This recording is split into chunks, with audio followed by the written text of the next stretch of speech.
All right, guys, we're live because the previous stream kind of messed up here in the StreamYard. So hopefully you guys can all join. And let's see if everything is rolling smoothly.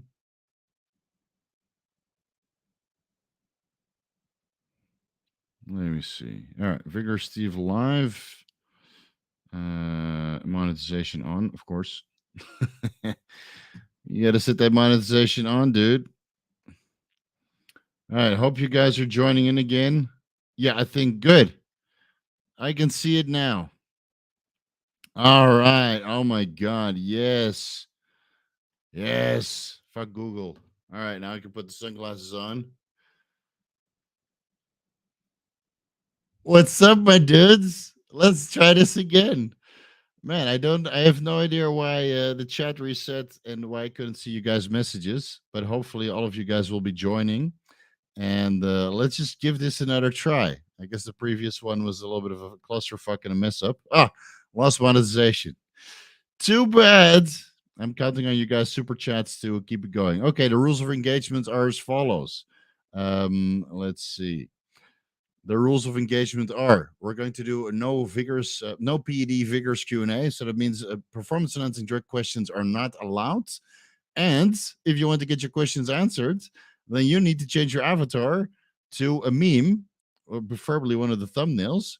So yeah, so we can all have a good laugh every time I show something on screen. Now, this is a PED question about whatever Tamid, or RU 58841. And does it protect against balding from superphysiological amounts of DHT cream? Well, the DHT cream is not going on your scalp, it's going on your penis. And even though a large amounts of DHT cream on the penis might go systemic, it might be better if you use RU 58841 or some of the shampoos to kind of block the androgen receptors on the scalp. Now, how much of a beneficial effect you will get, I'm not exactly sure. I don't think it's ever been attempted. Right, this DHT cream on the penis is reasonably new, and it seems to be sold out everywhere now. So unless you have some stock of yourself, right, don't get everybody's hopes up. Yeah, but it's something you can look into. And if anything, what I noticed and some other people notice is their pubic hair gets a little bit more pronounced than what it is before. So if you're Japanese and you're into that kind of shit, DHT cream is beneficial. But if you're like me, you don't really like hair, you need to wear a wig to actually have hair anywhere on your body besides the eyebrows. It's the only hair I have, the eyebrows. Then it's definitely not a warm welcome. It's actually an annoying side effect. All right.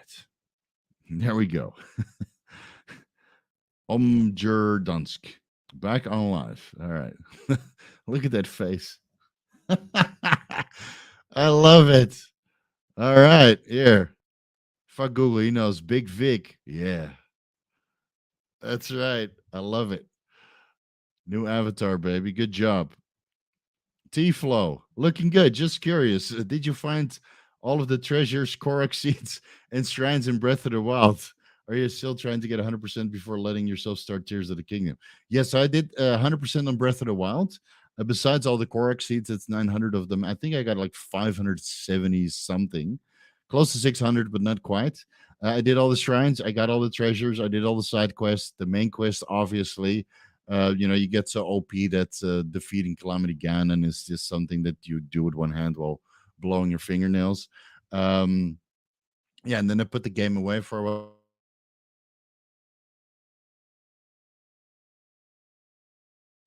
Oh, another reset. Okay. I just finished my fourth shrine, but I feel that these are not shrine, a temple. But I think that, there were two temples that were more like Breath of the Wild, the beasts, that you have to kind of enter and then slay all of these, calamity shit. And yeah, so two of the temples of Tears of the Kingdom felt like, the beasts of Breath of the Wild. One of them was okay, and the last one, the fire temple, when you go underneath the Goron Mountain, that one actually felt like a temple. So I've done one temple so far, and the rest is a little bit wishy washy. And I've done a decent amount of shrines and side quests and that kind of stuff. So technically, I'm ready to start defeating Ganon and actually save Hyrule. But I want to level up and get some of the costumes and other stuff, and just get their OP to the max, so I can kick his ass and chew bubble gum at the same time. So yeah, so far so good. I'm having a good time.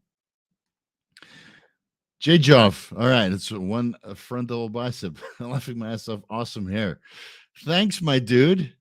We're going for the big Lebowski look.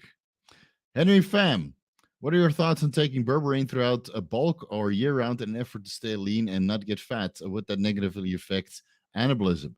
So technically, berberine might lower IGF-1 levels a little bit, but to negligible amounts, certainly not to the extent that metformin does. So I would say that during the off season, especially when you're eating a lot of food, berberine maybe once or twice per day is beneficial.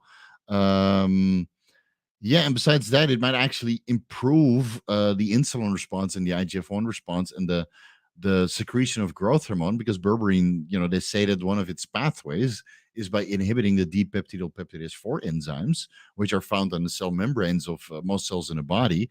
And those break down insulin, IGF-1, a lot of the other growth factors like epidermal growth factor or erythropoietic EPO, right? Whatever that stands for. It eludes me right now. Too many white Russians, Kahlua and vodka.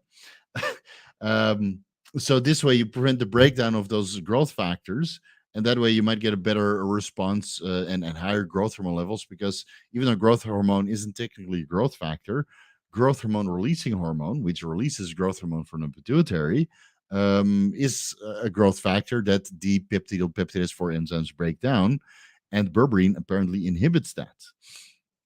All right, Igor, we back. Randy is the train cow. Steve is here. What's up? Love the new look. Yeah, we're gonna have fun. Would you change anything on about how the Liver King situation played out?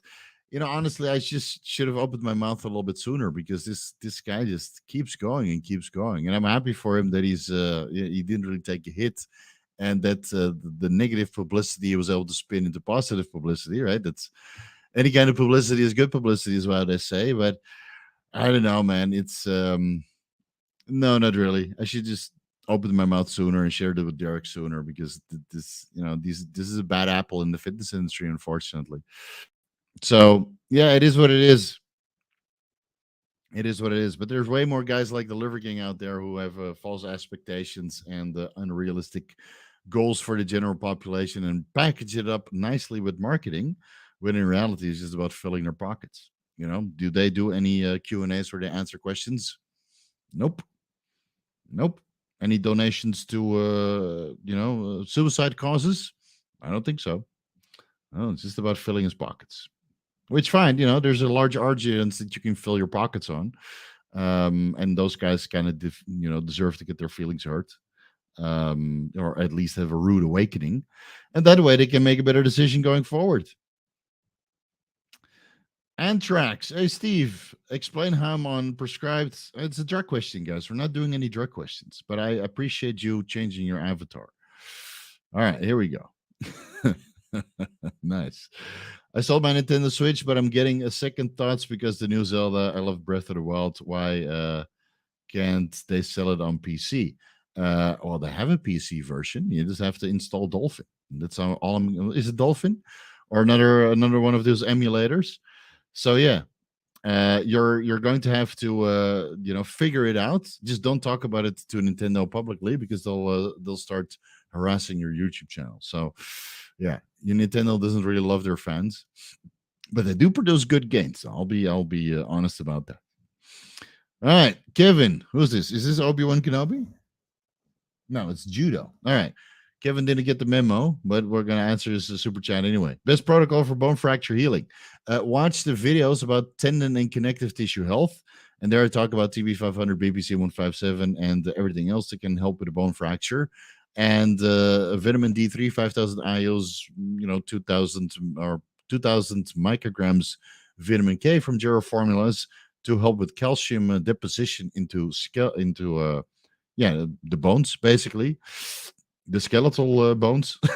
There's no other bones, and that way you can kind of heal faster. Growth hormone helps also, but whatever helps for connective tissue and tendon healing will also help for bone fracture healing.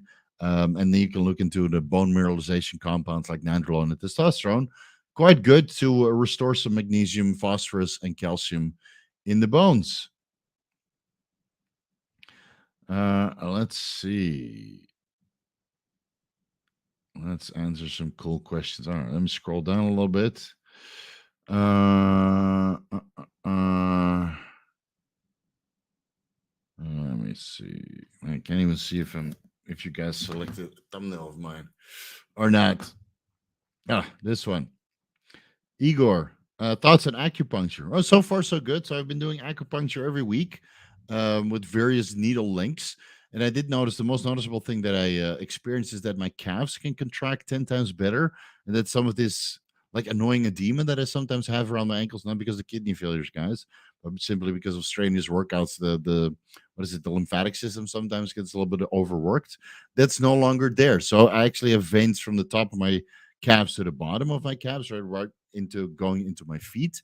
But before, again, due to the climate or maybe a little bit due to inactivity or other reasons, I would have a little bit of water in that area. So that's completely gone now. So I'm happy about that. My shoulder feels a lot better. I've been doing acupuncture in my neck. So my mobility and my neck stiffness is a lot better. But that's also because I do a lot of deep tissue massage therapy.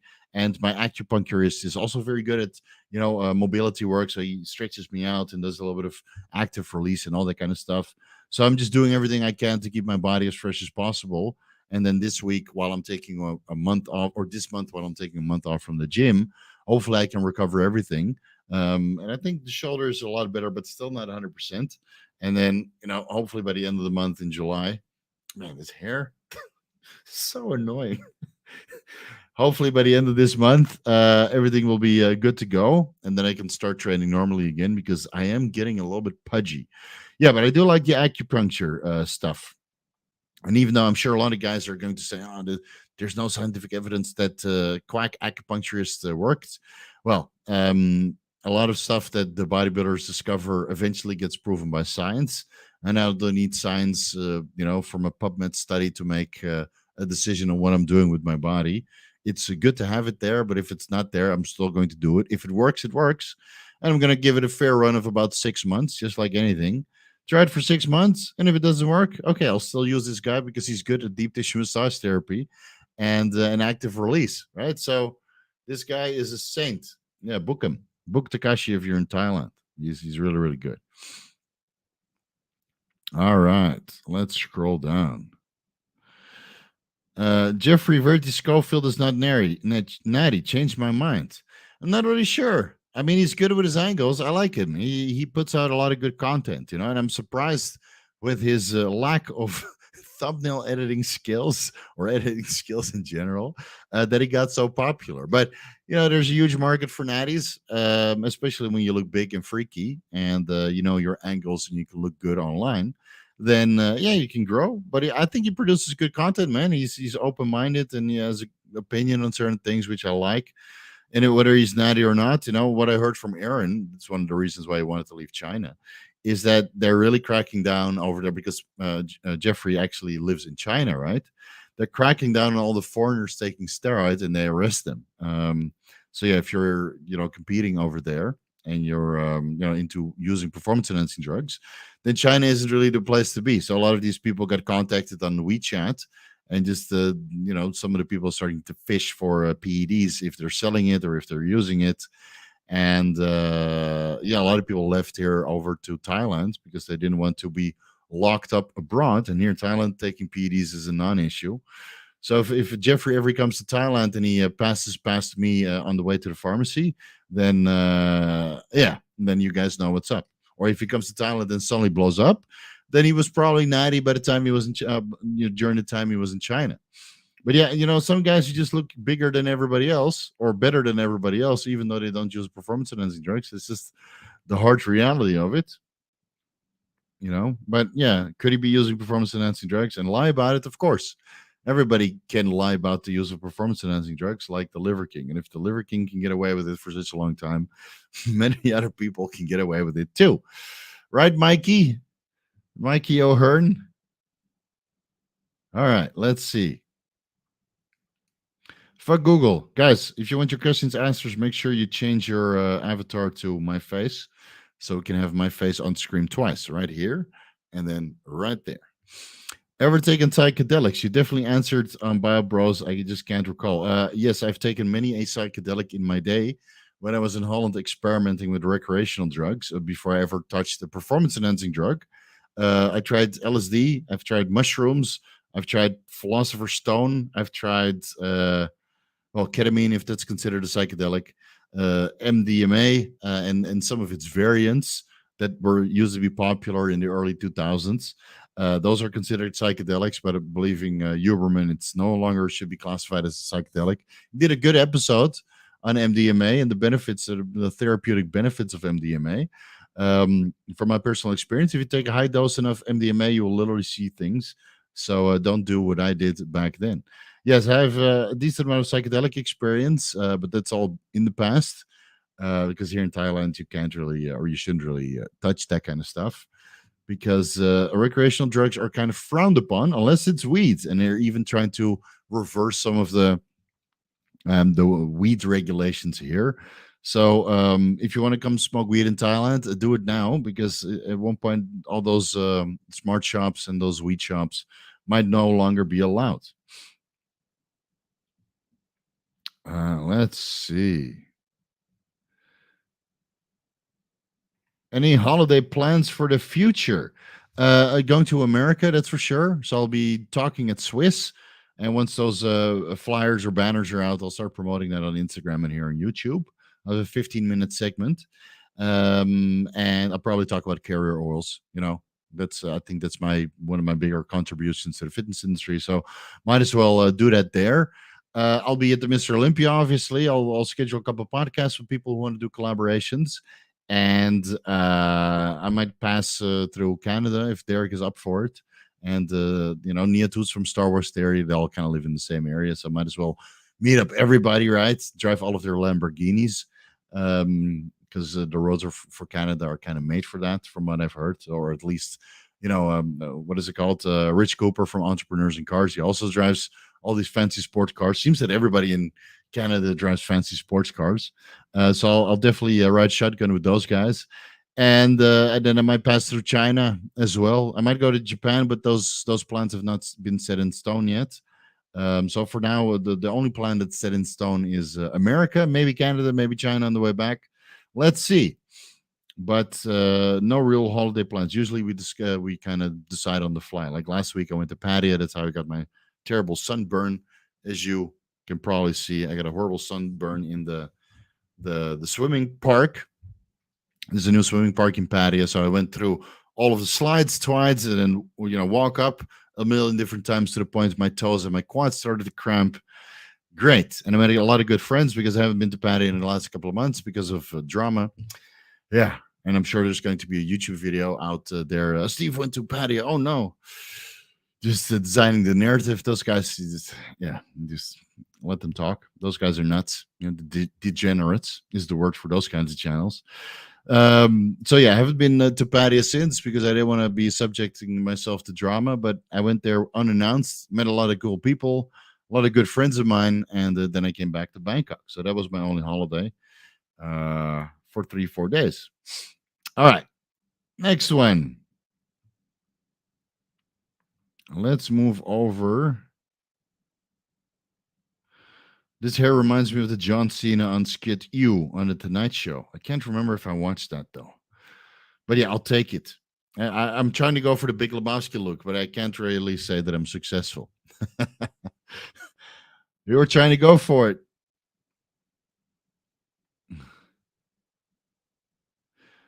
FLN, do you know where I can share my studies results? I'm 16 and I got 2 tubes of Andrectim and wanted to share the results with the community.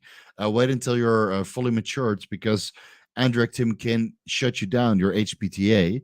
And if you're 16, your HPTA is fully functional. But if you start rubbing DHT cream on your dick, which is very close to your testicles, you might shut down your testosterone production and your estradiol production. And DHT cream can have some anti-estrogenic effects. So right now you might have positive effects, but by the time you're off the DHT cream, and when you're 18 and 21 and 25 years old, you might have some serious side effects. So give that Andrectim team to your Andrectim cream to your older brother or somebody else that's fully matured, has already gone through puberty, or stored away in a box in a time machine, dig a fucking hole in the backyard and bury it there, and then dig it up by the time you're 25 and then start experimenting. You're way too young. I'm sorry to be so rude, but yeah, don't do it. Don't be stupid, or you will regret it. God damn, why does nobody follow the instructions? All right, here. What do you do for your SHBG on 2 grams of test? My SHBG is around 20. Yeah, okay. My SHBG was 30 nanomoles per liter. My SHBG is 8 to 10 nanomoles per liter on 300 milligrams of test. I watch your video and know your routine. What would you say helps the most? I'm not really sure.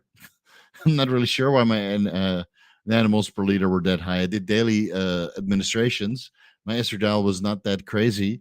I didn't take anything else that is known to increase your SHBG levels, but maybe it's because I only took testosterone and not any DHT derivatives. So, yeah, if you want to raise your uh, SHBG, you can do so with keeping your estradiol levels elevated, or using selective estrogen receptor modulators, which are not very sustainable, or testosterone and ecdysterone, which can raise SHBG levels a little bit. But yeah, I'm not exactly sure why it was that high. Maybe it's because I was in a chronic caloric deficit and dieting so hard, so long, and so hard. That can also raise your sexual hormone globulin level. So maybe that's the reason. All right, Jay, looking like the Big Lebowski in a Jedi robe. Yeah, I wanted to go for the Big Lebowski robe at the opening of the movie, but unfortunately, finding a robe in a double XL, forget about it. Here in Thailand, forget about it. All right, let's scroll through some of the questions.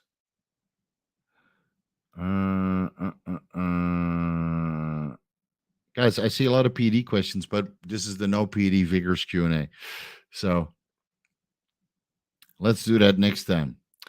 Steve, sorry I could not meet you when I was in Thailand last winter. I drove 7,000 kilometers around the country up north and then down south with a Honda Wave. Jesus, really? I only spent one night in Bangkok before flying home. That's crazy, dude. A Honda Wave? You went all the way from the north to the south? That's lazy. You must have a good time, though. I did a Mayon Son loop, so from Chiang Mai. Luckily, I didn't meet all the degenerates there, but I went from Chiang Mai to Pai, and then what was it called? Mayon Son and then Mae Sariang, and then I went to Doi Inthanon, the tallest mountain in Thailand, and did that loop. Took about 8 days. And then I drove around the south as well. I drove around Phuket, and I went to James Bond Island. I went from Krabi to James Bond Island and then back. And then I did a little bit of the north from Phuket. But driving north to south through Thailand, that's one hell of a trip. Respect. Next time you come to Thailand, shoot me a message. You can probably meet me at the Muscle Factory. Stay away out of the gyms in Chiang Mai because you have old farts trying to give you unsolicited advice and then try to make you sign up to a membership site that is full with gibberish. Yeah, be careful of those guys. Those guys are so freaking old it hurts. Alex A, nice. What's your view on gabapentin? The pharmaceutical version of GABA can be useful to help you fall asleep or reduce anxiety to a certain extent, but I've have very limited experience with it. Maybe 300, 500 milligrams of gabapentin is comparable to 2,000 milligrams of actual GABA, but yeah, I mean it has limited applications, but it's more difficult to source. I think that Phenibut is easier to find than gabapentin, or maybe I'm not searching hard enough. Maybe that's just me. Let's see, guys. Don't forget to change your thumbnail to me, so everybody in the chat and everything I highlight looks like me. Igor, what is this? DJ C in the house, Camo Cam. Okay, gibberish. There we go. Jay, what's the story of how you met your wife? All right, we can put the sunglasses on for this one. Get ready. Get ready. In 2013, I signed up to True Fitness, which is in Asok, BTS station in what was that building called? Anyway, it was close to Asok BTS, a 2-minute walk. And I signed up to that gym. And then a month later, my wife signed up and I saw her there and I thought she was a competitor. So we started talking here and there, friendly. And I said she should compete. And then other competitors who were, walking around there said she should compete also. I was helping a couple of the Thai guys. I was already there for a couple of years. So all of the Thai bodybuilders knew me. So I had a little bit of a social pressure, or not social pressure, social reputation. So people knew me as the go-to guy, the foreigner that would help out here and there, and charge peanuts on the dollar because I was not, coaching not that much at the time. I was just doing it for fun. So my wife asked her after her first show, kind of help her out, right, for consecutive shows. So she signed up as a client, and then during that time we developed a little bit more than a coach-client relationship. Very unprofessional, I'll say that.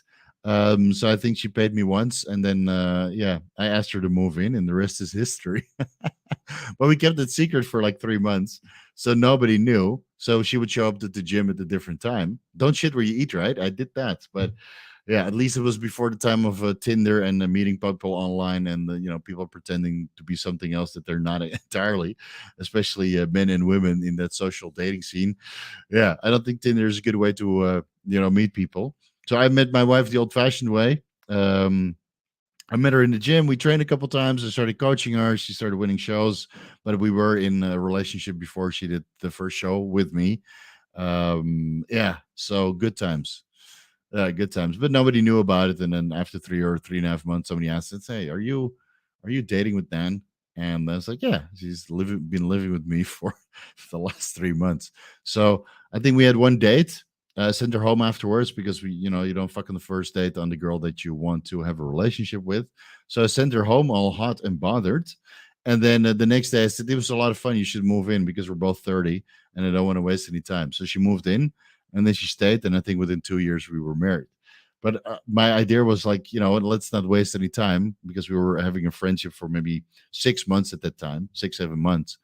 And so she moved in just to kind of speed up the process, because if you live with somebody within the first month, if you can live with this person or not. So now we're together for, man, this is like 8.5 years ago. 2000, man, 10 years ago that I met my wife.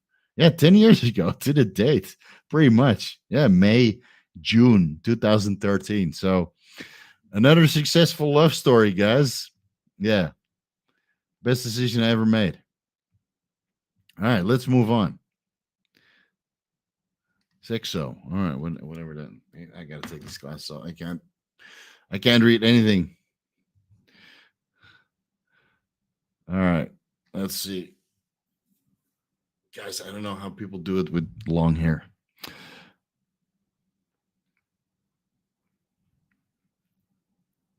Here we go. Leongello testicle with the A, the Fonzie from me in Bali. American food or Thai food? American food, hands down, man. Yeah, at least you feel full. With Thai food, you just feel like somebody violated your mouth because it's so spicy. And then the next day you go to the bathroom and it feels like somebody violated your butthole because it's so spicy still.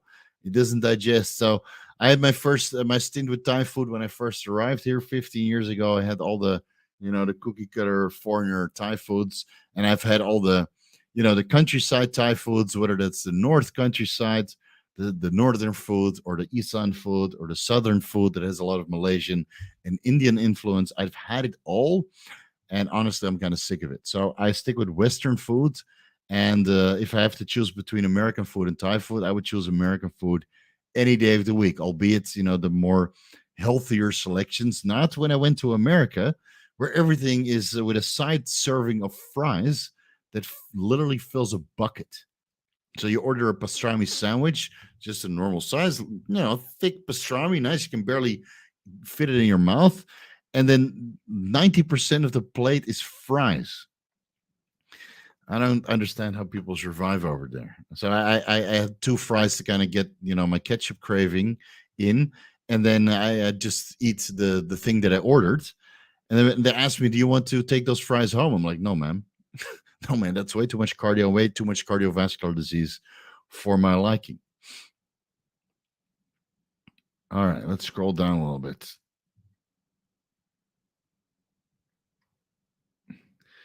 Is Darth Vader really your dad? I didn't go for the Luke Skywalker look. I went for the Big Lebowski look, but I guess I failed. Nobody gets it. Too bad. Steve turned trans. Yeah, yeah, 100%, baby. All right, right. Is food allergy testing worth it? Yes, it is. Yes, it absolutely is. If you have some gastrointestinal upset or issues with your digestion, you can't really figure it out with a regular elimination diet. Yeah, man. By all means, do a food allergy test. It will be worth it $200 or $150, depending on how much it costs. It'll be worth it 100%. Yeah. So give it a try. Let's scroll a little bit more.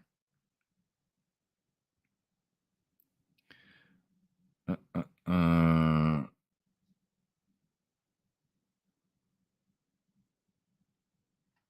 Ross Stewart. Hey, Steve, what's your opinion on training fasted? I have to train early in the morning before work, so I don't eat before I train. I did it for years. I would wake up maybe 6:30 in the morning, 7 o'clock in the morning, and then I would train 8 o'clock in the morning when Muscle Factory just opened, because at 9 o'clock, 10 o'clock, it would already be scorching hot.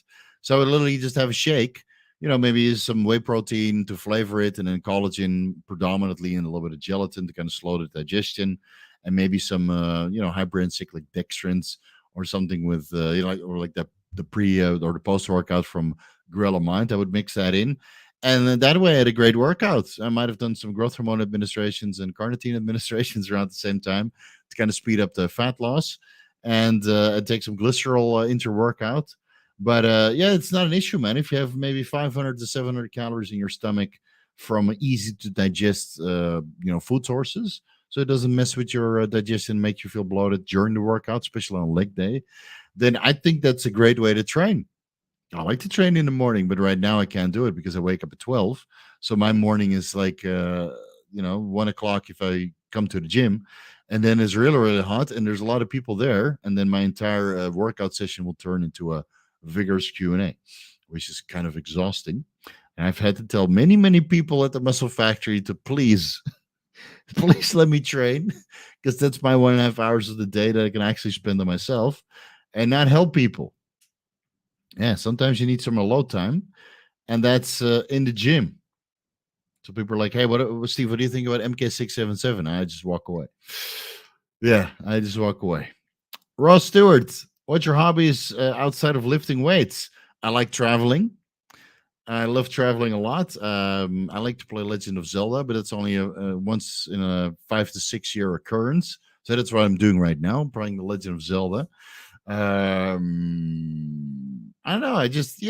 That's pretty much it. I love traveling, doing new stuff, and then on holiday, I don't consider myself a bodybuilder. I just eat what I want and do what I want.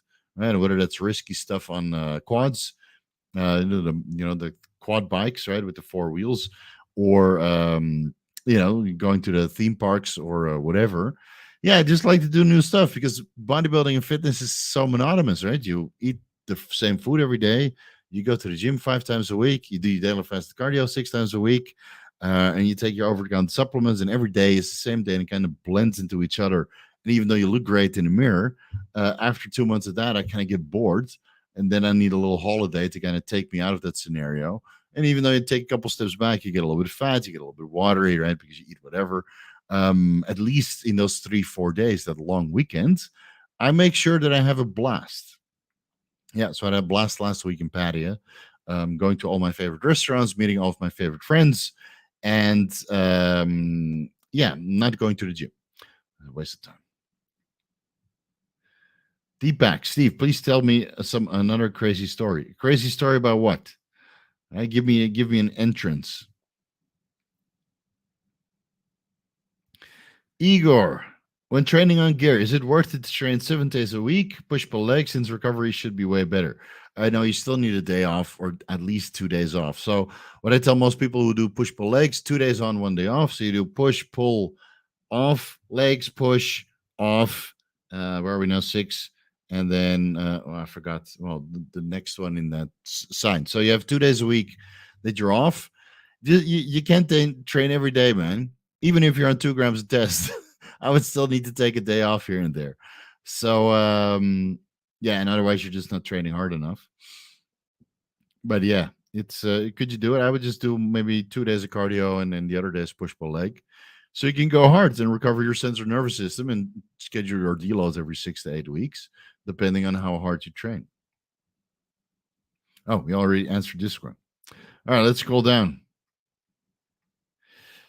Douche Day Coop, how to increase zero sperm morphology, use glutathione. Okay, watch all of the fertility videos. I explain everything there. This is a no PED vigorous Q&A. And make sure that you do a testicular ultrasound to see if you have either a varicose cell, which is limited blood flow through some of the veins that go to your testicles, or a hydrocell, which can also impair testicular function, albeit that hydrocells usually kind of resolve themselves. It's water around the testicles. Unless you let that sit to the point you can literally sit on your testicles. You know, you see those guys in Indonesia or Vietnam or wherever. They got terrible hydrocells to the point their testicles are so big that they can literally sit on it. Yeah. And they might still be fertile though. So crazy shit. Let's see. Igor, thoughts on EV cars? So that's electric vehicle cars, right? In my country, gas cars will be banned after 2035, and I don't know how to feel about that. Yeah, you know, if there's charging stations everywhere and the batteries, which are mad expensive, are also available everywhere, because you know, if your EV car breaks down, it's mostly because your battery is drained, or just like the iPhone battery is drained within a year, and then you have to buy the new model, right? If you use those batteries all the time, then those batteries will drain very, very fast. And that's one of the issues with Tesla cars, is that there's not so much service. There's not so much places where you can charge your car. So once your battery dies, what are you going to do? Are you just going to charge it somewhere to the road? Or you bring a fucking generator with you. I don't even know if a generator can, but they need gas, right? A generator needs gas. So I don't think that's really going to work. So yeah, I'm sure by the time it's 2035, they have 12 years to roll out, you know, charging ports everywhere, basically next to the road, everywhere where you would see a place where you can kind of park and then just call for you know, assistance. They should have a charging port so you can charge your car. And then hopefully the electricity that's being generated is also clean energy, because the whole idea behind removing gas is to remove and reduce CO2 emissions and all of the other metabolic metabolic waste products, all the waste products that you know, the engine produces. But keep in mind, for all of the gas cars that the Western world removes, China will build 1 million of them. For all the plastic bags that you're not getting at the grocery store, China will give away for free 1 million of them. So yeah, I'm not sure if it's going to make a difference, but you know, that's what the Western world would like you to believe. But come to Asia and you'll see that the pollution is just keeping going and going and going, and you're wondering why the Western world is so anal about all these little things. I just answered this. What do you think about all the Mike Menser principles? Yeah, everybody starts sharing the Mike Menser principle. I answered this already. So please go through the timestamps on this. I think it's on the previous one though, not on this live stream. Please go through the previous Vigorous Q&A and then have a look at my answer, because I already did it. All right, let's see. Everybody thinks I look like something different compared to the Big Lebowski. Epic fail. Okay, this one was fun. Whatever, blunder. Favorite undies for everyday chilling and undies for the gym. I don't wear underwear in the gym. Secret is out. It's too hot in the muscle factory with no air conditioning. So I am Commando in the gym on every workout. So doing the glute machines is a little bit tricky. You have to adjust the junk accordingly so it doesn't stick out everywhere. Yeah, but I'm Commando in the gym. I didn't go Commando in the United States though, because it was cold and I'm a little bit weary doing Commando style in the gym. Even though I believe that some of, what was his name? One of the IVU pros says he was always Commando, and you can clearly see that in his progress pictures. And the other way, otherwise, wear is a double XL or XL size from Uniqlo. They have very thin underwear, very breathable, from something polyester or nylon or bamboo mixture. And that is very, very nice. It feels like you're not wearing any underwear at all. Well, yeah, I'm not sure if you have Uniqlo back there, but wherever you are, but that's the underwear I wear when I'm not in the gym. And at home, I just wear, I don't know, I have some pajamas that I wear most of the day. Yeah, never spot Steve when you're benching. Well, that's overhead. But yeah, don't spot me while I'm leg curling. No, that would be too close for comfort. Let's see. Let's scroll a little bit. Rut, my brother is 17 and recently started lifting and eating. He has put on some size very quickly. How do teenage newbie gains compare to a cycle? They're pretty similar.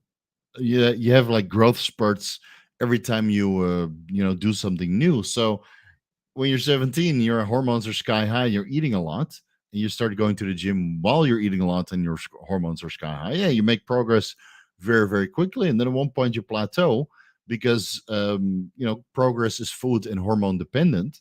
And then you realize that once you're eating more food, you just get fat because the hormones are not very, very high. And then, after a couple of years of that, you make the hard choice whether you go enhanced or not. But how does it compare to a cycle? I would say that newbie gains of a teenager in this puberty phases is very comparable to your first cycle. But the starting point of a first cycle is basically the point, or ideally, guys, when you've reached your natural potential or are close to it, and you've been plateauing for a while. So you've been plateauing doing nothing at all or other sports, and then suddenly you go to the gym and you start eating a lot when your hormones are high. You make a lot of progress. And then when you're eating a lot and you've been training a lot, but you're solely dependent on this hormone that you're producing naturally, but you go super physiological, then you make similar gains, albeit that you look 10 times better because now you're on steroids and now you're twice as big as the newbie gains that you made when you were a teenager. And then adding in the growth hormone and the insulin in, you make another growth spurt, right? So, and that's basically the last thing you have. Unless you go on Anadrol the whole year, but I don't think it's very sustainable. All right, where are we?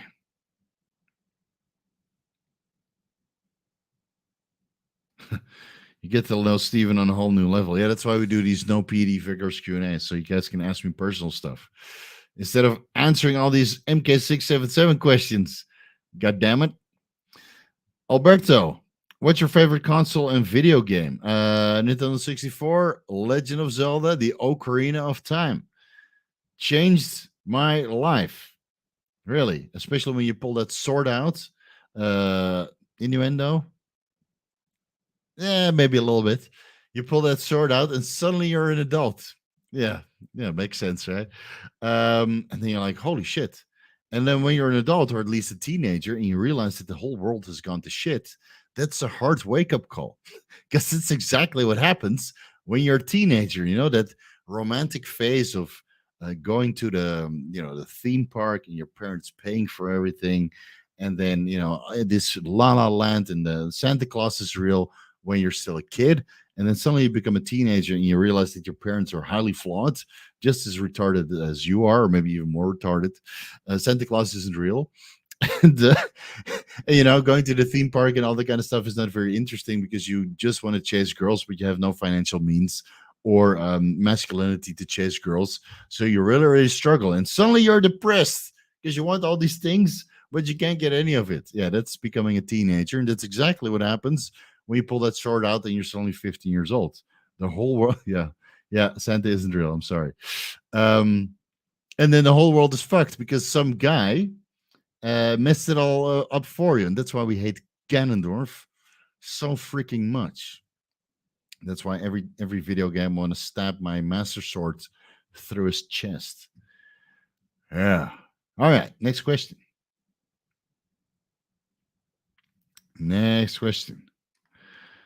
Rasco, what are the other famous clients you have worked with? Well, this is supposed to stay confidential, and the only reason why I broke my confidentiality for the Liver King is because he's such a lying sack of shit.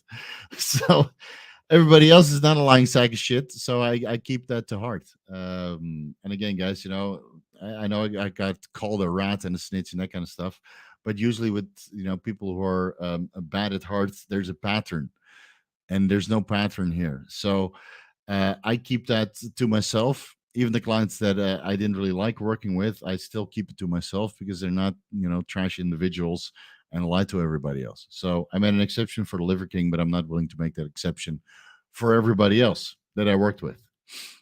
But yeah, some of the guys that you might see in movies or series, I might have worked with allegedly. Yeah, even though that's very, very, uh, very, very broad. John Jones, with the Kai Green, is that Kai Green avatar? How does it feel to have made it to Stan Efferding's Instagram page when he actually thought that Mr. John Jones right here, a YouTube member, was the official John Jones account, and he mistaked the YouTube membership badge for a check mark, official by YouTube, as if John Jones was the actual John Jones, the fighter. Yeah, so you became famous, but I had to tell Stan, I'm sorry, that's not the real John Jones. That is just a meme account, even though we do appreciate you here. So John Jones, the meme account, pulled his sword out at school and he got ISS. So that's I don't know what ISS stands for, but I guess that's being expelled. Yeah. Yeah, depends on which sword though. If it's your middle sword, you definitely get expelled. But if it's your master sword, you might just get admired to the point that the teacher was not very happy with your breaking the attention of the class. All right, let's see. Let's see if there's anything else.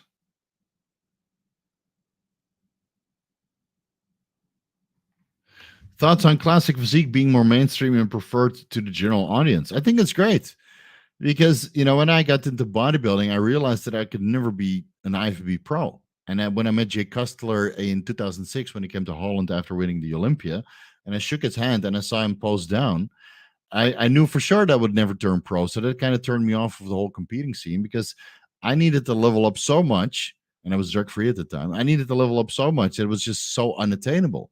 But with classic physique, I mean, even though most people will never achieve a physique like Chris Bumstead or any of the guys at the top Olympia placings, it does look more achievable. Maybe not that crazy waist, maybe not the crazy tapers, but the muscularity in general, and even having stood next to some of the classic physique pros, it's very realistic to get to 100, 110, 115 kilos reasonably good shape. While not sacrificing your health that tremendously, but getting to pro size, man, that's a whole different ball game. So maybe if I had classic physique as an option back when I started bodybuilding, I wouldn't have been so intimidated by pro bodybuilding and realizing that I would never be able to get there and thus never compete and never pursue that journey. Um, but now that there's classic physique, yeah, maybe back then I would have said, you know what, I'm going to be a classic physique pro and I'm going to compete until I get my pro cards. Who knows, right? Don't have a time machine, but I think it's a good thing, man. I like classic physique a lot more. The physiques are a lot more impressive to me than some of the open pros. And even though I still love open bodybuilding, I think aesthetic wise and pleasing wise and marketability wise, I think classic physique is the way to go. And you see that from Chris Bumstead. He is next level famous, more famous than any of the open pros ever, right? Besides maybe Jay Cutler, who's still a very big part of the sport. I think if you put the lines side by side, Chris Bumstead right now would pull a bigger line compared to Jay Cutler, but maybe in the heyday, Jay Cutler would pull a bigger line at the expos. Again, not really sure. I would love to see Chris Bumstead on the Jay Cutler cast, and discuss that kind of stuff and see who is considered to be more famous now and back in the day. I think a classic physique is a great thing, man. Yeah, keeps your expectations a little bit more modest. JJF, have to go to the sauna. See you, Steve, in Vigorous chat soon. All right. Enjoy your sauna, buddy. Enjoy it. Roscoe, 94. Have you ever been to Scotland, Steve? That's where I'm from. No, but I've drank a lot of Scottish whiskey, if that counts. And at one point, I thought about buying land. No. Yeah, I got all these guys that were promoting established titles. I laugh so hard.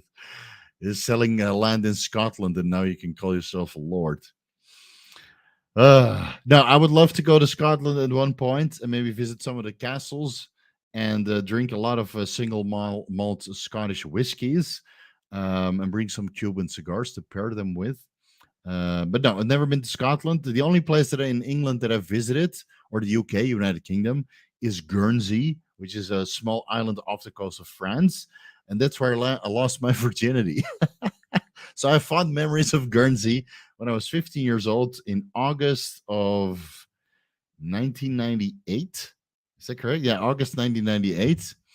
I lost my virginity in Guernsey yeah, into a beautiful model who was 2 years older. Yeah. Yeah, it was all downhill since then until I met my wife. Yeah. So that's the only place in the United Kingdom that I've been to. And I deposited hard back then. All right, David, my SHBG has been in the 90s for over a decade. Boron did not help. Is there anything else natural you can recommend? Go on TRT. Yeah, that's the only way. If you really want to crush your SHBG, go on TRT. That's the only way to get it down. Yeah, that's the only way. So, boron, even 12 milligrams per day, if it doesn't help, everything else, your natural growth, yeah, you can go on growth hormone and insulin, but that's probably a little bit more cumbersome to manage than TRT.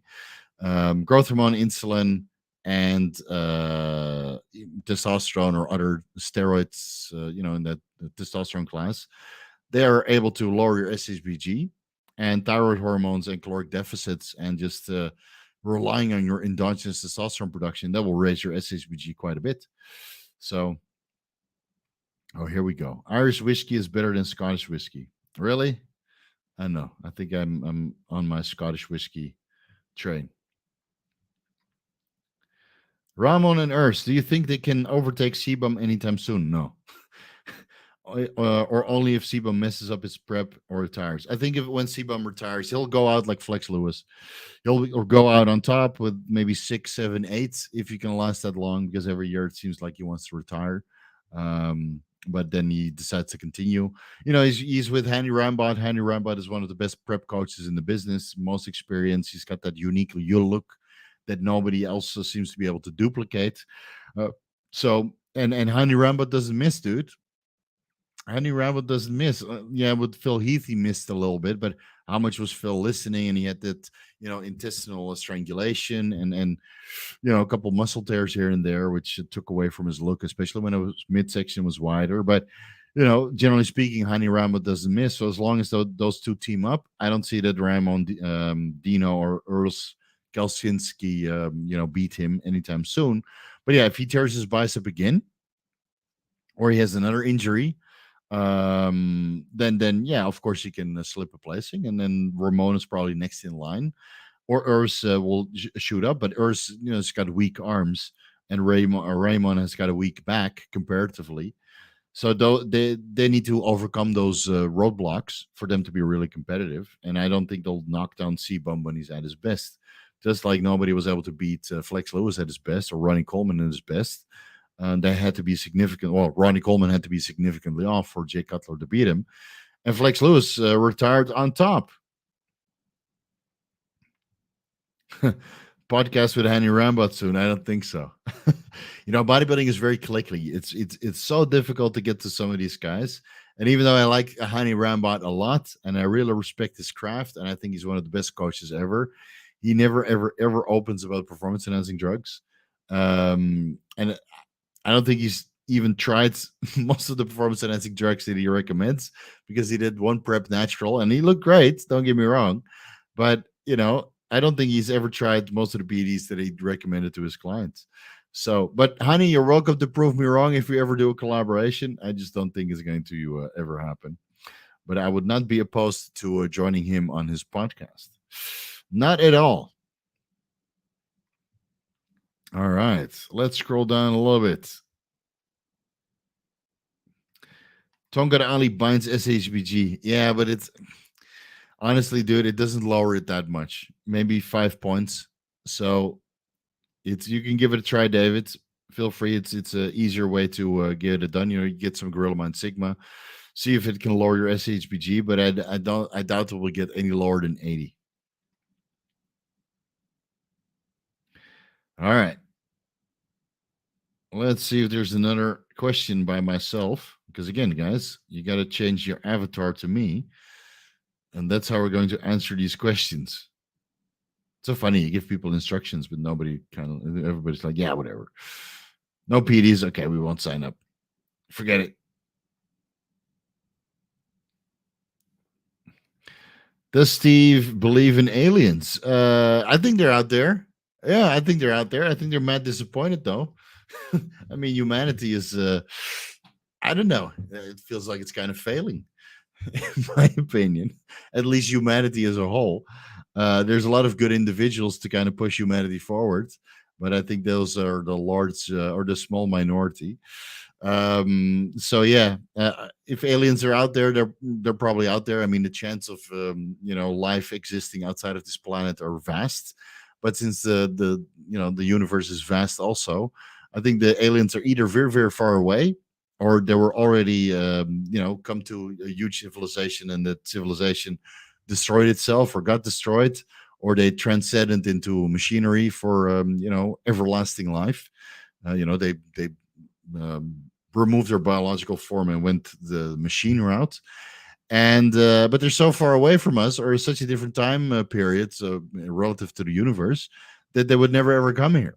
And again, if they do come here, they would probably see us as ants and all the silly stuff that we do here on planet Earth, including taking copious amounts of performance enhancing drugs to kind of change our physical appearance. Yeah, they probably think like they're probably shaking their head. I mean, I'm shaking my head at what humanity is doing, so it wouldn't surprise me if aliens are doing the same thing. And if they are jacked, yeah, I don't know. It's such a trivial endeavor in the larger scale, right? I mean, would you be jacked? Does it have any benefits in space or figuring out the hard truth of the universe? I don't think so. It's fun as a simple life forms here on planet Earth. It's a lot of fun to be more jacked than other people, or to build your, physique to a certain extent. But aliens, probably not jacked. All right, let's move over. Do DHT derivatives feel more like benzos or amphetamines? I don't think DHT derivatives feel like anything. Like if you go with a high dose progesterone, like over 10 milligrams, 25 milligrams, 50, 100 milligrams, that literally feels like a benzo. It literally feels sedated and tired and sleepy and more relaxed. Feels a little bit like GHB. Not exactly benzo, but it's kind of that class. You feel like, kind of spaghetti. Dude, what are you spamming about? Keep spamming and I'll block you. Stop with this stuff. Yeah, never mind. You're out of here. All right, next one. Let's see. So most of the steroid derivatives, they don't really feel like anything. If anything, you get a little bit more aggressive, positive aggression for go-getter attitude, just to get the work done, and a little bit more motivated in that sense. And positive aggression in the gym is always good. But I wouldn't say that DHT derivatives feel anything like benzos or amphetamines or any of the other drugs that you can take. That's why we have drugs and performance enhancing drugs. Roscoe, why did you move to Thailand? I don't know. All the places that I've been in the world, this one is the most wholesome, I would say. And even though it's hard to make friends here because Thailand does attract a lot of dummies, there are a lot of good people here in Bangkok. A lot of people that are serious about their craft and don't mess up their entire lives like the people do in Pattaya. Those people are kind of floating in between. I don't know what they're doing. They're kind of just floating around. Most of the people there. So yeah, if you live in Bangkok, you meet a lot of serious people, and they're very very busy. Obviously, they try to make their work, their business endeavors and whatever else, their quality of life. They're actively trying to pursue that and improve that.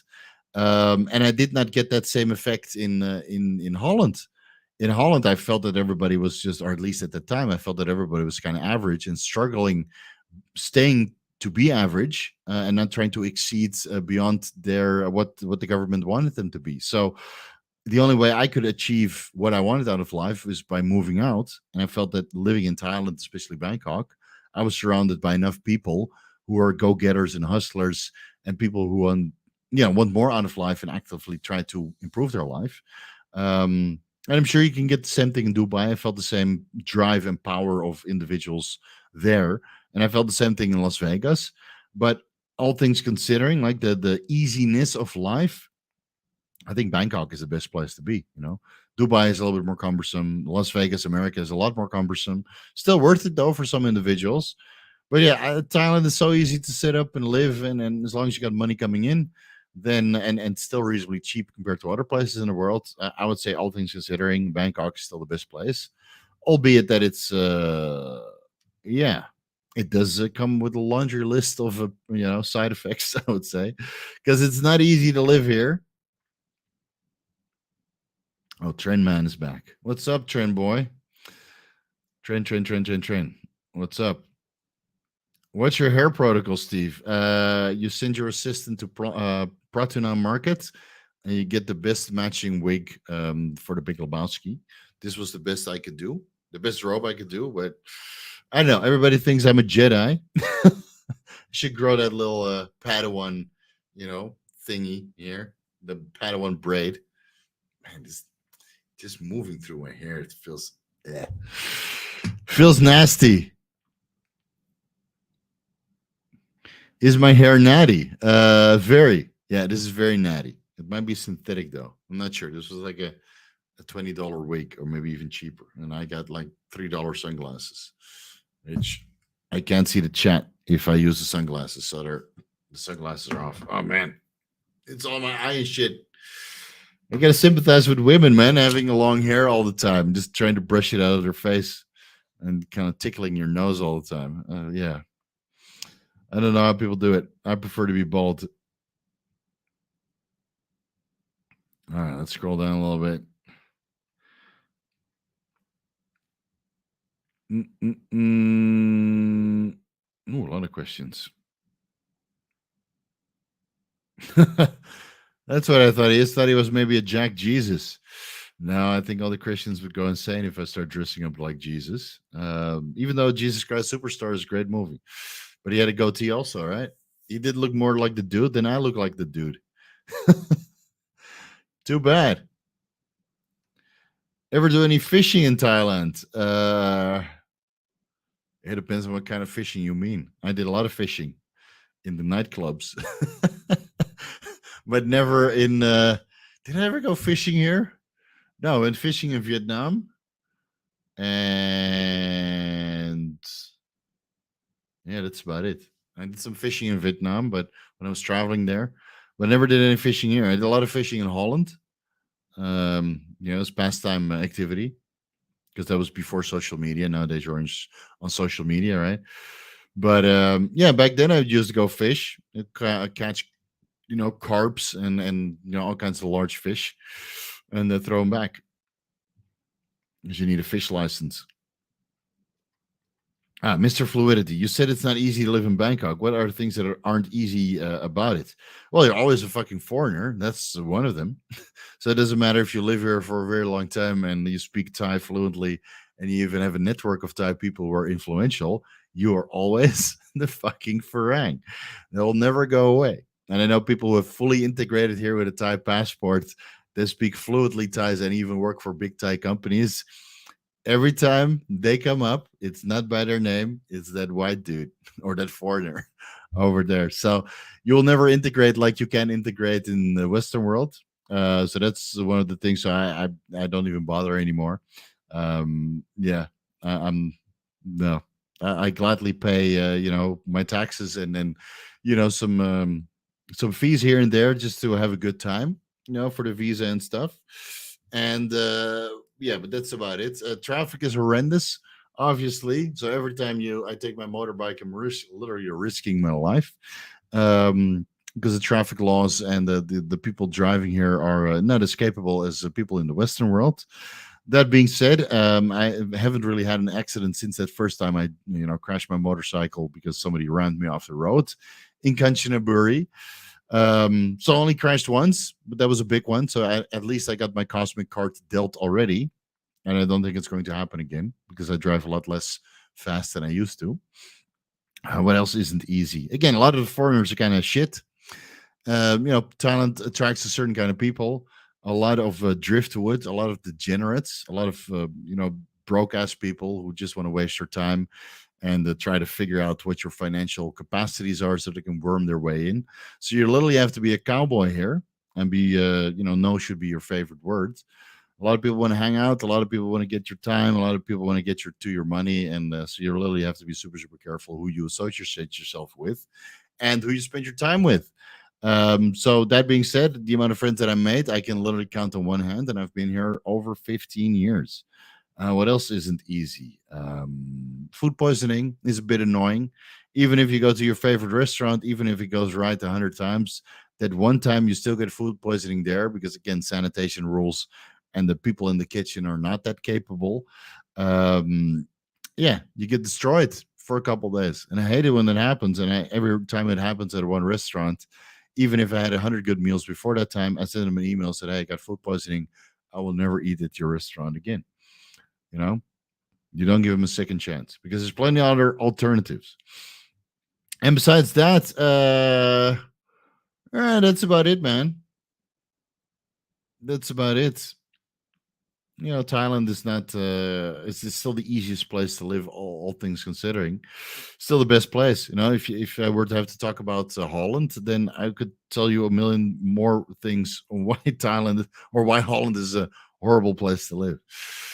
Let's see, Alangiano. Have you ever been to Malaysia? Yes, I've been everywhere between Singapore and that border crossing in the north.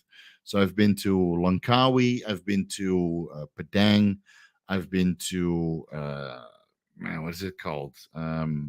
Starts with an M. Man, with the ancient village. Anyway, anywhere across the north, anywhere across the west coast, I've been, and it's I had a good time.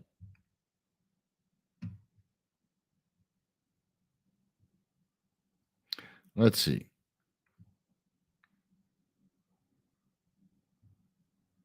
No Dutch questions, please. I don't have fond memories of Holland. I don't even want to speak that language anymore.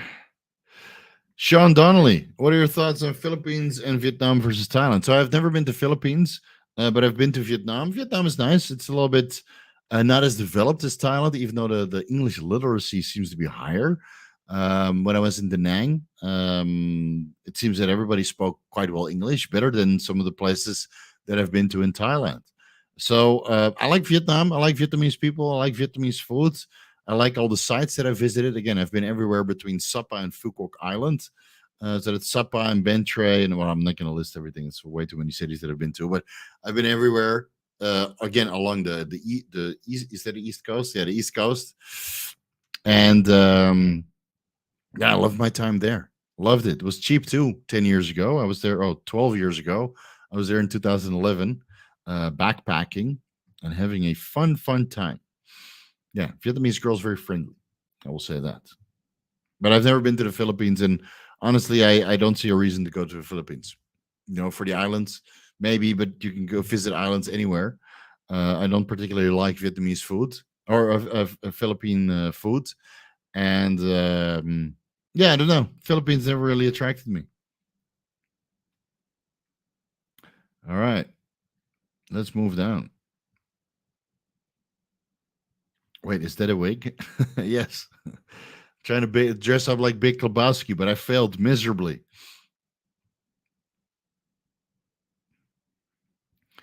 Any updates on the leg surgery? You're removing the metal bolts and nuts. I'm probably not going to do it anytime soon because I'm a little bit hesitant of the surgery because they might have to drill out one screw or old screws and then literally have holes the size of, well, probably no smaller than that, but bigger than the screws.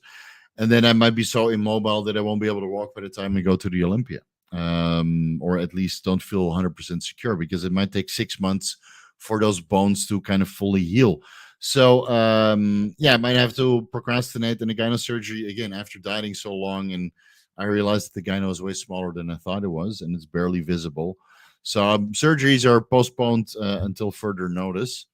And after talking with Noel Diesel when I was in Pattaya a couple days ago, and hearing his story of doing surgery on his abdomen, I'm like, you know what? I'm glad I'm not doing it anytime soon. All right, Squared Phoenix Gaming. I saw Jerry Branium say that blasting and cruising is bad for the heart.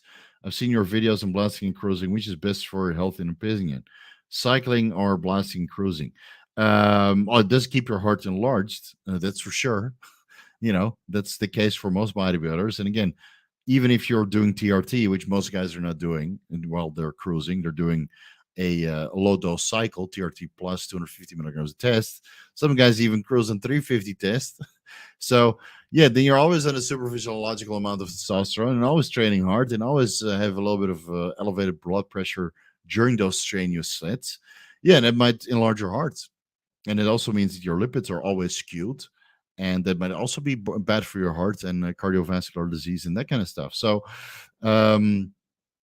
now, unfortunately, Jerry Branium, I don't think he talks from much experience when it comes to blasting and cruising. I don't think he's really been there and done that back in the days. And I could be mistaken. Right? I've never seen pictures of him being super freaky big and doing these protocols that are discussed nowadays. Back in the day, they would do a cycle and come off, and do a cycle and come off, and do a cycle and come off. And of course, you get your muscle mass back quite fast, but it's hard to make any substantial progress and be competitive nowadays. But I do believe in coming off once in a while. I mean, I'm off right now. You saw that Chase Irons was off recently.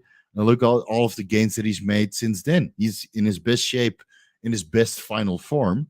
And it's probably not even his final form. Let's be honest.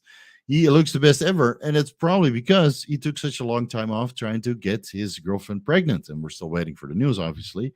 But yeah, now that he's back on cycle, he's making the best progress ever. And I do feel that that's true for most athletes. If you actually come off for a while and really clean out and really get your health in order and your house in order, and make sure that your training is 100% dialed in and your food is 100% dialed in without the PEDs being very forgiven. So you think it's working, but it's actually the PEDs that it's working your shitty training protocol and your shitty diet. If you dial all of that in, you can still sustain something, which I was able to do up until about a month ago. And then again, I threw in the towel. So I was able to sustain most of my gains in strength and my body composition, because I'm always on point on my stuff. And I did train drug free for such a long time. So I know it works with and without the drugs. And then when you do go back in drugs, you make phenomenal gains. So yeah, is it bad for the heart? Yes. Yes, it certainly is. But then coming off and going back on, you'll still get heart enlargement and you still risk cardiovascular disease.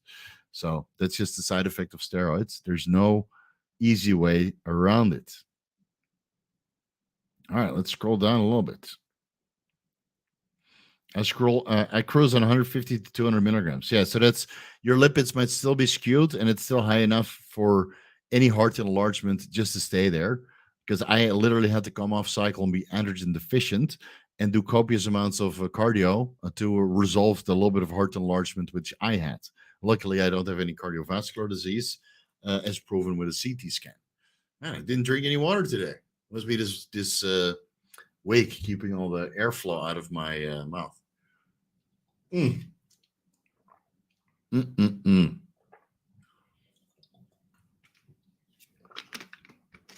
All right, let's do some more non-PED questions, guys.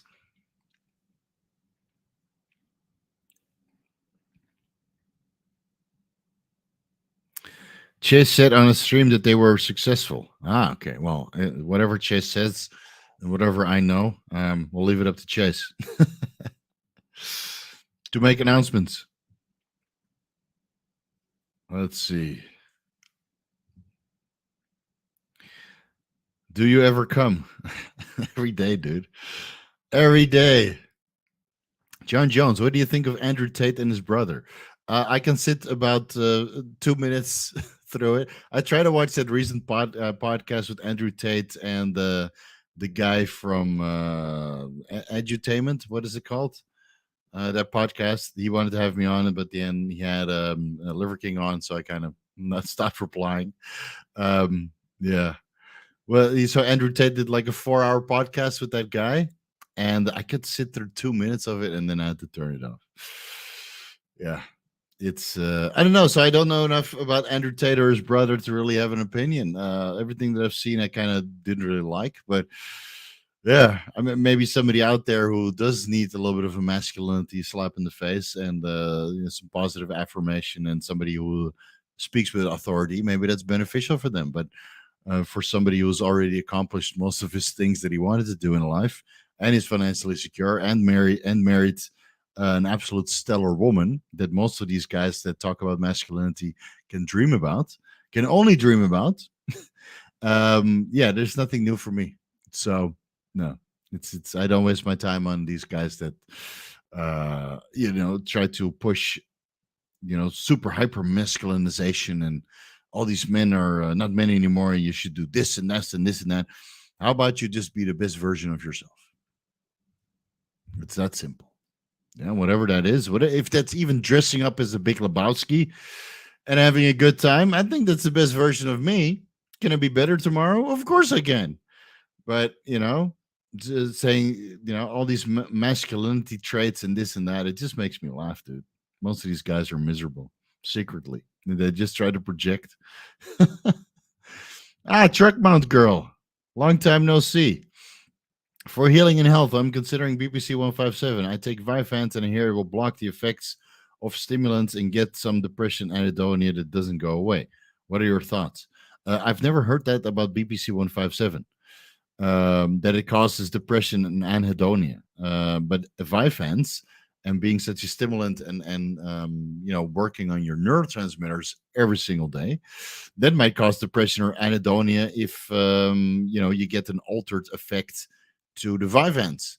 So yeah, maybe you go with oral BPC first to heal your intestinal tract. Again, it won't go systemic because I don't think that oral BPC permeates through the intestinal wall. But you can maybe heal your intestinal tract and see how you respond before you go with the injectable route. But as far as I'm aware, it doesn't change the effects of how Vyvanse works. But honestly, I've never really looked into this unique drug combination. And I can't say that I'm highly specialized in Adderall, Vyvanse, or Dexedrine, because in Thailand, that's pretty much a no-no. Because then they think that you use the street drug Yaba. Yaba is literally the crazy drug. Ya is drug, and Ba in Thailand is crazy. So it's called drug crazy. And that's exactly how people behave when they use a lot of Yaba. That's basically methamphetamines, caffeine, and some other things mixed in. And if you can't get Vyvanse or Dexedrine or Adderall, you might be tempted to try Yaba yourself. But most people go completely mental, or at least from what I've seen outside. What's your recommended supplement for gut health? I have a video about that, about how to kind of recover your entire gut microbiome and your intestinal health. I think it's called Steroid Mitch. Let's see if I can find that. Steroids messed up your gut. Yeah, steroids ruined your gut. I'll link it down below. Second.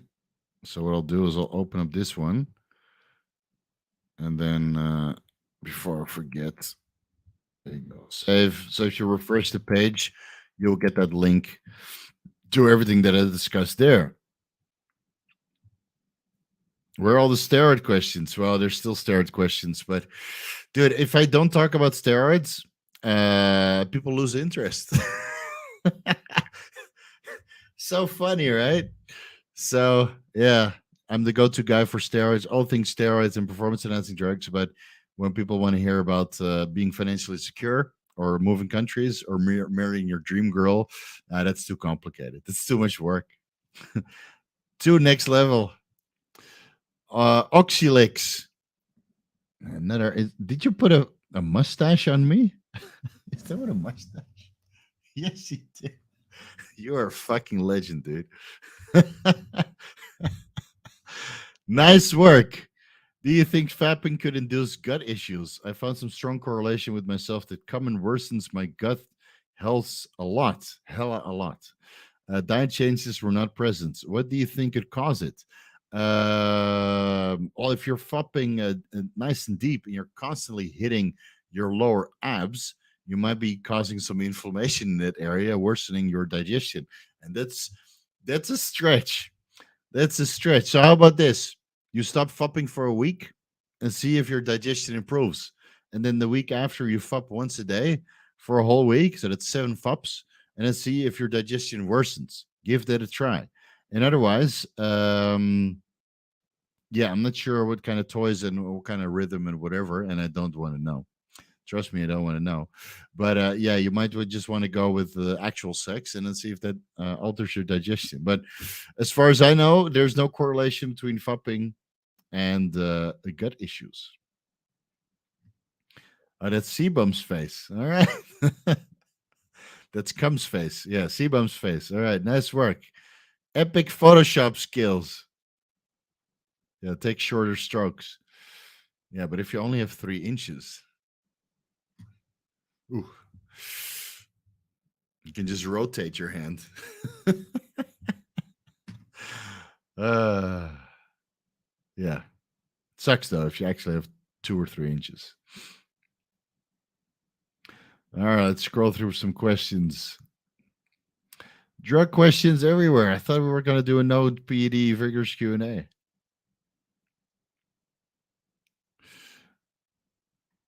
Why do you dislike Holland? I don't know. When I was there, I just felt everything with everybody and everything was trying to keep you average. And I don't want to have an average life. I want to have my life. And the life that I wanted to live, I wasn't able to acquire in Holland. And even when I was a little bit successful as a financial business consultant, you couldn't even open your fucking mouth because everybody would start tearing you down because they didn't want you to be successful. They didn't want you to be more than average. So I had to get the fuck out of there because I wanted to be me, and me is not average. Right? I've traveled the world. I've been to a lot of places, a lot of continents. I married my dream girl, and I'm still married. 8 years later, I've known my wife for 10 years, and there's no fucking drama. No drama. That's unique in this day and age. I'm financially secure to the point I don't need to work, but I do so because I fucking love it. I love giving back. I don't need to work, but I love giving back. That's why I do these vigorous Q&As. That's why I still do consultations. That's why I still do personalized advice by email. And even though the demand is sky high to the point I literally have to increase the rates again to reduce the demands because I can't be on the phone for 3 hours per day and do 2 hours of personalized advice by emails and then also make YouTube videos. And I'm literally working 6.5 days a week when I don't have to, but I love it. That stuff would not be possible in Holland. I'd be literally killing myself living there.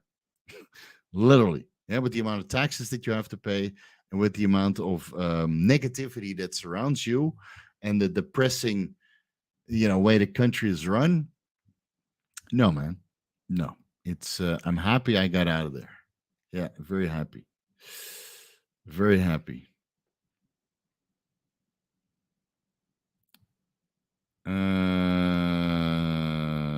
What are you talking about? Let's see.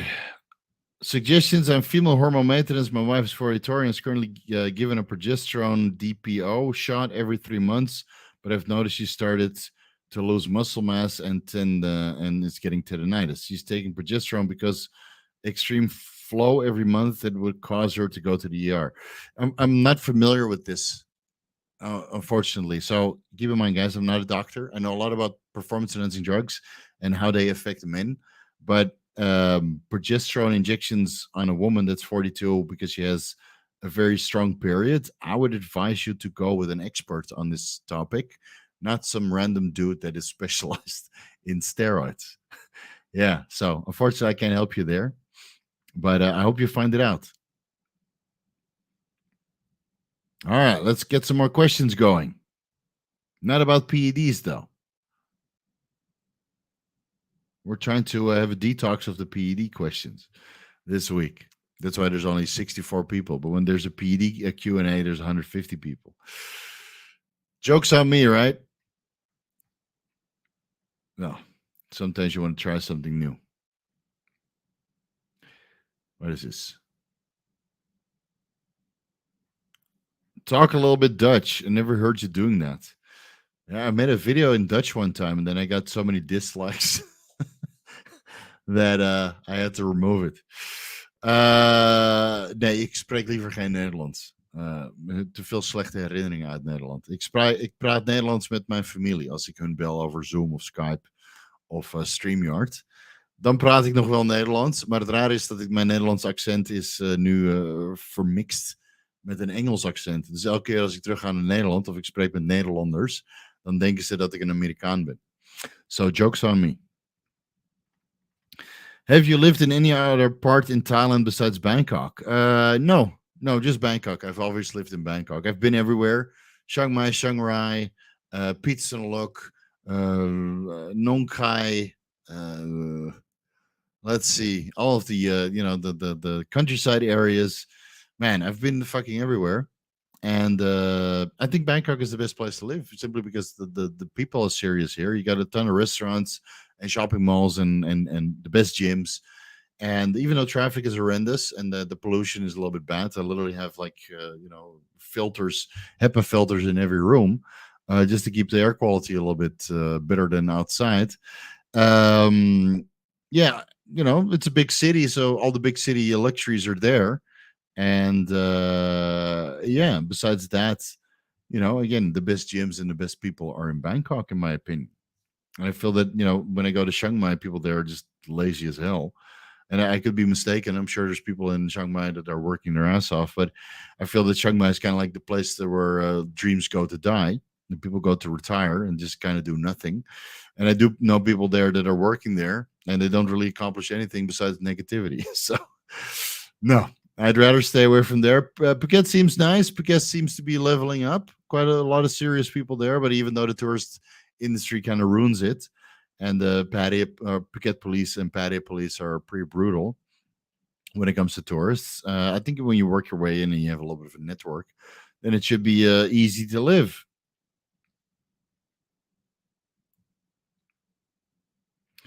Let's see. Squared Phoenix Gaming. Any ideas for possible visa routes for Thailand? Yeah, I was there on a multiple C9 visa last time. Yeah, that's the tourist visa, but it's not an option. Any sneaky visa ideas? So you can get of course, a visa on arrival, right? That's only 30 days. You can extend it with 30 days. You can get a tourist visa that's 60 days with a 30-day extension. Then in that time that you're here on a tourist visa, you can either do a student visa, just don't learn any Thai because they will test you at immigration. So if you learn Thai for the sake of the visa, but you don't go to class, you might be able to get away with that for 1 year. But as soon as they start testing your Thai skills, whether that's reading, writing, or speaking, and you can't, then they'll cancel your visa on the spot. So if you want to learn something else, learn like a second language that you speak, or learn a subject that you already know, so you don't have to go to school, and you can focus your time on making money, so you can stay. So you don't have to be a bum in Thailand. There's plenty of bums here in Thailand that are just drifting around, living paycheck to paycheck. Get enough of those guys. Those guys are not really respected. There's a word for that. It's called a Phalang Kinok, which means a bird shit foreigner. Plenty of those guys here already, trying to get into your fucking personal life. Ugh. Yeah. Horrible. So if you want to do a student visa, make sure you learn something that you already know, and otherwise you're just going to have to go to class so you can pass those exams, and then you can stay on a student visa for a couple of years. But don't expect to travel a lot on a student visa because you're supposed to be here studying. So if you want to travel a lot, then maybe a Muay Thai visa you can do through Fairtex or some of the other Muay Thai schools. And then again, you don't really have to do Muay Thai. You just show up, take your pictures in Muay Thai clothes, and then you file for the extensions a couple times. Muay Thai visa is about 9 months in duration. Then there's a marriage visa. Don't get married to a Thai girl for a marriage visa unless you actually want to get married to her. Because when you read the horror stories online, oh man, don't do that. A retirement visa if you're over 50 years old and have 800,000 baht in the bank, which is about $25,000, give or take. And then there's the Thai Elite visa, which is about 720,000 baht or $20,000 for 5 years. That's multiple entry. You get a lot of perks. You have to get vetted, though. You can't just request that. Those are a little bit of a procedure before you can get a Thai Elite visa. And that way you can basically come and go as you please. You can add your partner to that, even kids. you spend a lot of money, but you get what you pay for. Thailand will open its doors for you if you get a Thai Elite visa. Yeah.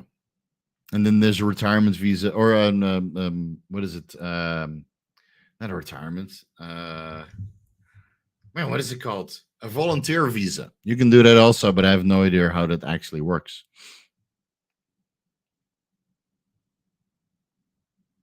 All right.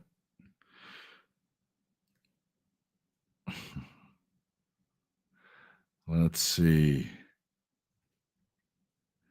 Steve, how to improve speech? I can't talk more than 50 minutes straight. My face muscles get tired and I start slurring. Stop training to failure and take some Gorilla Mind Respawn. It will literally help a lot. I noticed that my Gorilla Mind Respawn is starting to wear out, though. So I am going to pull the plug reasonably soon. But yeah, training to failure all the fucking time, that is not good for your speech. As you see with many bodybuilders, they have difficulty putting sentences together because they train so hard and it literally makes them tired. I suffered from this many years already, and the best thing I ever do for the YouTube channel is just take some time off so I can actually sit there and sit through, an entire video without having to stumble over my words, even though I do still do so sometimes, as I am doing right now. So yeah, train less hard and use a couple nootropics, and you'll be all right. Andrew.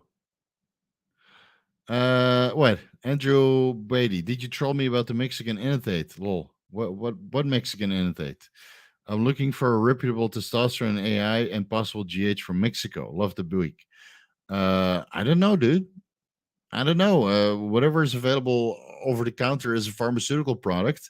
On my website, I have an article called Systemic Inflammation and the Carrier Oil of Pharmaceuticals. And there I literally index all of the pharmaceutical products which are available for testosterone enanthate, cypionate, whatever other testosterone ester is available, and their carrier oil, and then you can make a fair assessment. So, you put that list on your phone. Where's my phone? My phone is somewhere else. So no visual cues. Imagine this comb is I actually brought a comb so I can look good for you guys. So imagine this comb is a phone. And then you bring that list, you just start scrolling in the pharmacy. No, that's not pharmaceutical. And you start scrolling. What about this? It's not pharmaceutical. You scroll a little bit more. Okay, Bayer testavirus. Yeah, I'll take that one, please. So, and AI, well, Arimidex, Aromacin, and Letrozole are also available as pharmaceuticals. But if you're not exactly sure, just look up the brand on the stock exchange. And if the brand is not available on the stock exchange, then it's probably an underground lab. So stick with pharmaceutical. Again, shopping in the pharmacies of Thailand or Mexico is a huge minefield. So you have to be really, really careful, because otherwise you probably induce cardiovascular disease, or you're not getting what you pay for. All right.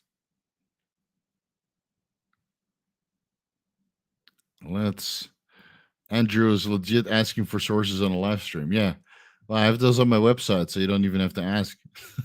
Just look at the latest article, and then all the sources and products are indexed right there. Oh, Tamala Enanthate. Yeah.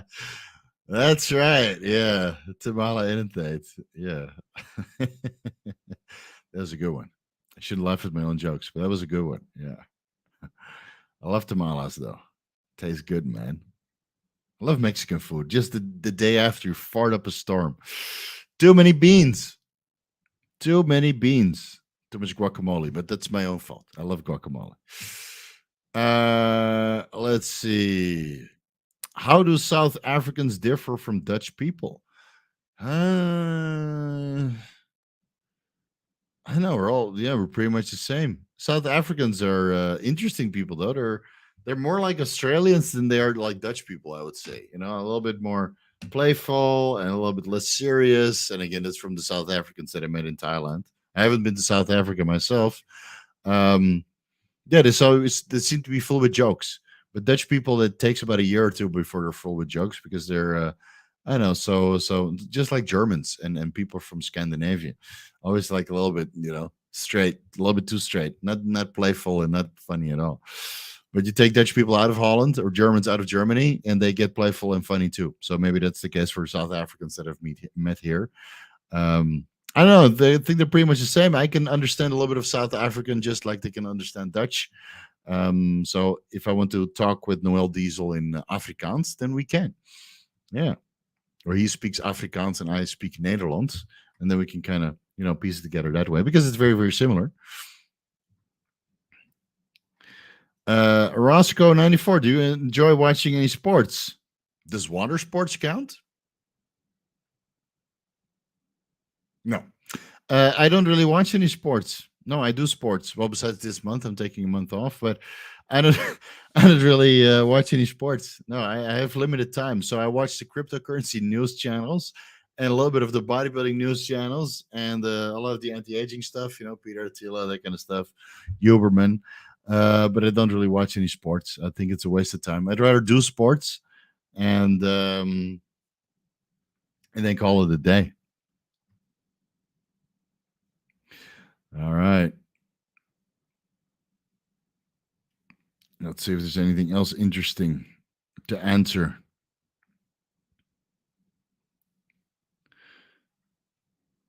Let's see.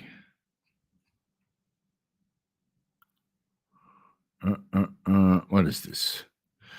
Do you think cycle and PCT could affect sexual preference? I'm typically 30% gay, 70% natural, but on test I'm 50 to 50 gay, I guess, straight. On test only in PCT Clomid, I'm 40% natural. I know trend when. Okay, so he's basically if wondering if steroids and PCT alter your sexual preference. I think it's just something that's baked in. And maybe the fluctuations in hormone levels might make you tip more towards the gay scale or the straight scale. I do know that people on Trembolone, they sexually deviate into the ladyboys, which is very common here in Thailand. There's a lot of dudes here that openly talk about banging ladyboys, and that's all fine and dandy, right? There's a market for everything. I don't partake, though. I've been happily married, and I never partook well before, even though sometimes it was, you go out to clubs and it's dark and it's hard to see. Yeah, I've always made sure that, I double checked before I took anybody home, because you don't want to be that guy that has a story like, oh, she took her pants off and I saw something that I didn't like. That never happened to me. But yeah, if, guys that are on trend, yeah, they might sexually deviate, go to the ladyboys or just turn full gay, but it's something that's inside. That's something you've been suppressing, and then maybe trembolone or testosterone brings it to the surface. So whatever you are, whatever your sexual preference is, just embrace it and enjoy it, and go with the flow, and stick it in the orifice of your preference. And whether that's an augmented orifice or an orifice meant for evacuation. Yeah, I'll leave that entirely up to you, man. But dude, it's a big world with a lot of different desires, and whether you're gay, straight, or something in between, that's for everybody to decide by themselves, right? I don't really mind.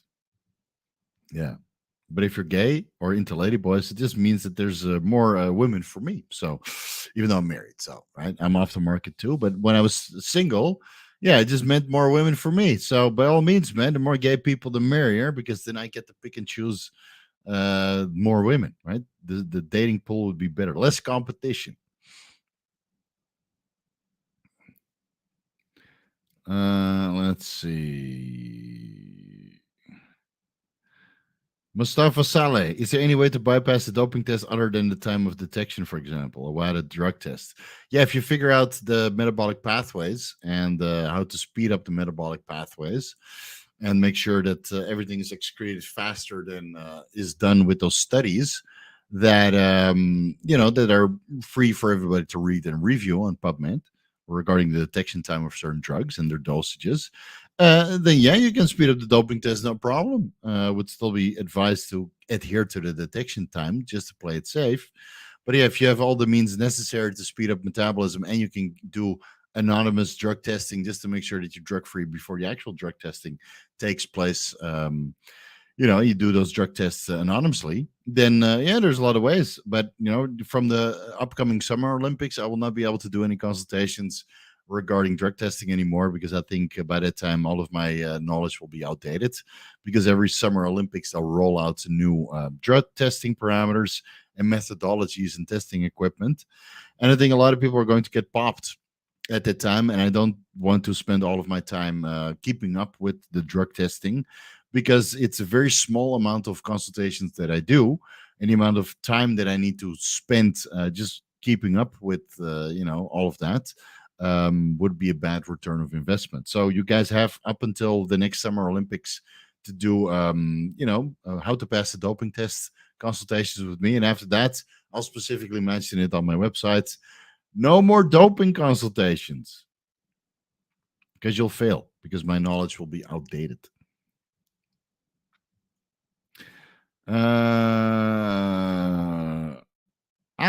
This is a good one. Lengotistical. Have you tried cordyceps 10-to-1 extract? I'll do you one better. I got cordyceps from Bhutan today. So if you guys go to my Instagram page on the story, today I'm at Sungay Cheltrim, which is one of my all-time favorite clients from anywhere. I used to coach him for the Mr. Bhutan and the Asian Championships and the World Championships. He's a good friend of mine. He retired after the World Championships a couple of years ago, and he's now an actor in India. So he became super successful, super knowledgeable. He's like the most well-known Bhutanese person ever. Right? He was a royal bodyguard first, helping the prince and the king as a bodyguard. And then he became an athlete. He was one of the first athletes in Bhutan to ever get a gold medal anywhere for his country. And he got several of them under my guidance. And now he's a movie star in Bollywood. So he's doing well. He's doing very well for himself. So I met him today. You can see a couple stories on Instagram of us meeting each other back then and now. And he got me some cordyceps, because those are one of his biggest exports in Bhutan. So I'll do you one better. I'll give that a run, because again, I mentioned that in the video about optimizing endurance. So when I get back into the gym, I'll start running some cordyceps, and then I'll make probably a video about it. And if anybody's interested in importing some real cordyceps from Bhutan directly, contact me on Instagram, because I have a direct source who is very, very reputable and licensed in Bhutan. And then instead of getting these 10-to-1 extracts, I can get you the real thing, the real cordyceps, the ones that are plucked from the caterpillars. And then if you're not fearful of The Last of Us, then you should be in. You probably get the best source of cordyceps ever. Ryan Russo has left the chat. I haven't been keeping up with Ryan, but yeah, I hope he's doing better.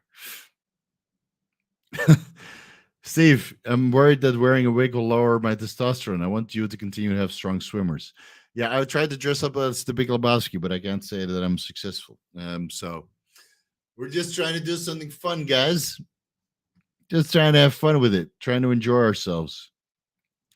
I think you're getting used to casually brushing that hair out of your face. You can do it even better than that. I don't know, man. I don't see how women could deal with this shit. I have a newfound respect for women who have to deal with this brushing, combing. I mean, I got this thing on standby, and I'm happy it's not all the way to the scalp. Yeah, it's already falling out. I must be on. Must be on some DHTs. What do you expect from a $15, $20 wig? All right, last super chat, and then we're gonna get out of here. Love these lives. Steve, I've really been struggling a lot with some pretty serious depression all the years, but I really enjoy all of these. Thank you. Okay. Serious depression. There's a multitude of ways to address that. Look into cerebral lifestyle, look into SSRIs, and look into changing our surroundings, because some places are mad depressive, and it doesn't matter what you do, how well you eat, how well you exercise, and what kind of medications you take. Sometimes your surroundings is keeping you down, and it's easier said than done. Trust me, it took me years to get out of Holland, but looking back at it now, I was probably depressed living there. Yeah, that's why I found my escape in recreational drugs. But leaving Holland, I haven't really felt the need to dabble. So look into all options and get yourself out of it. And once you're out of it, you'll feel 10 times better, obviously, because you fixed it. So I hope you find a way, buddy, because being depressed, I know it's not easy in this world. This world is mad depressive and everything is against us. But you have to take life literally by the balls and try to improve it by any means necessary. And once you get out of it, you can look back and know that you made the right decision. Cordyceps 101 give me big time estrogenic side effects. Oh, okay. I'll have to look into that before I start experimenting.